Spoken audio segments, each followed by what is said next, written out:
2 Samuel chapter 21. Now, there was a famine in the days of David for 3 years, year after year. And David inquired before the Lord. And the Lord said, In Saul and his unrighteous house there is wrongdoing, because of his bloodthirsty killings when he killed the Gibeonites. So King David called the Gibeonites and spoke to them. Now the Gibeonites were not sons of Israel, but belonged to the remnant of the Amorites. The sons of Israel had sworn protection to them, but Saul had sought to kill them in his zeal for the sons of Israel and Judah. And David said to the Gibeonites, What shall I do for you? And with what shall I make atonement so that you may bless the inheritance of the Lord? And the Gibeonites said to him, We will have no silver or gold from Saul or from his house, nor shall you kill any man in Israel for us. So he said, What do you want me to do for you? Then they answered the king, As for the man who consumed us and pursued us, who deceived us to destroy us, let us blot him out from the remaining in any of the territories of Israel. Let 7 men of his descendants be delivered to us, and we will hang them in broad daylight before the Lord in Gibeah of Saul, whom the Lord chose. And the king said, I will give them. But the king spared Mephibosheth, the son of Jonathan, the son of Saul, because of the Lord's oath between David and Jonathan, the son of Saul. So the king took Armoni and Mephibosheth, the 2 sons of Rizpah, the daughter of Aiah, whom she bore to Saul, and the 5 sons of Michal, the daughter of Saul, whom she bore for Adriel, the son of Barzillai, the Maholathite. And he delivered them into the hands of the Gibeonites. They hanged them on the hill before the Lord.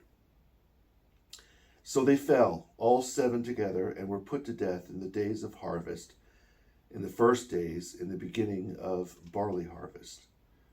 Now Rizpah, the daughter of Aiah, took sackcloth and spread it for herself on the rock from the beginning of barley harvest until the rains poured on them from heaven.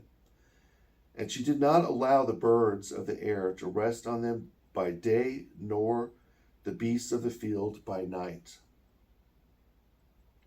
David was told what Rizpah, the daughter of Aiah, the concubine of Saul, had done.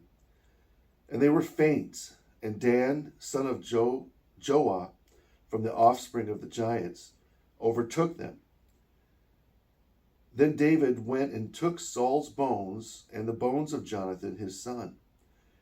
He took them from the men of Jabesh Gilead, who stole them from the square of Beth Shan, where the Philistines put them, on the day the Philistines struck down Saul in Gilboa.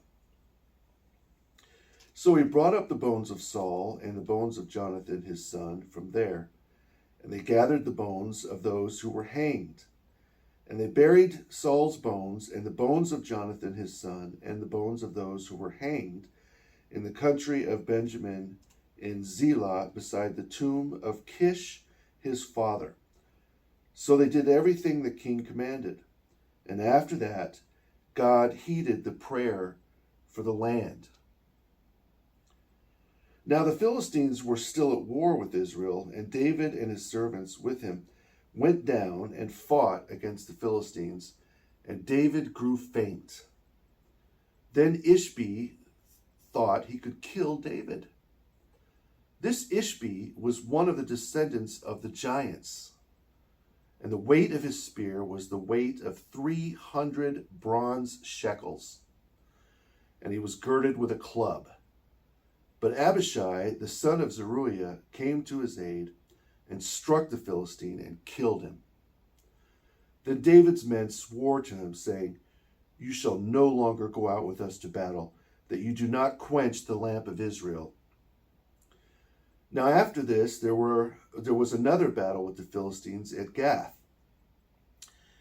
Then Sibbechai the Hushathite killed Saph, who was one of the descendants of the giants. And there was war at Gob with the Philistines, where Elhanan, the son of Jari-Oregim, the Bethlehemite, killed Goliath the Gittite, whose spear had a shaft like a weaver's beam. Yet again there was a battle at Gath. There was a man of strife who had 6 fingers on each hand and 6 toes on each foot, 24 in number. He also was born to the giant, and he defied Israel. And Jonathan, the son of Shimeah, brother of David, killed him. These 4 were born as offspring of the giant in Gath, and they fell by the hand of David and by the hand of his servants.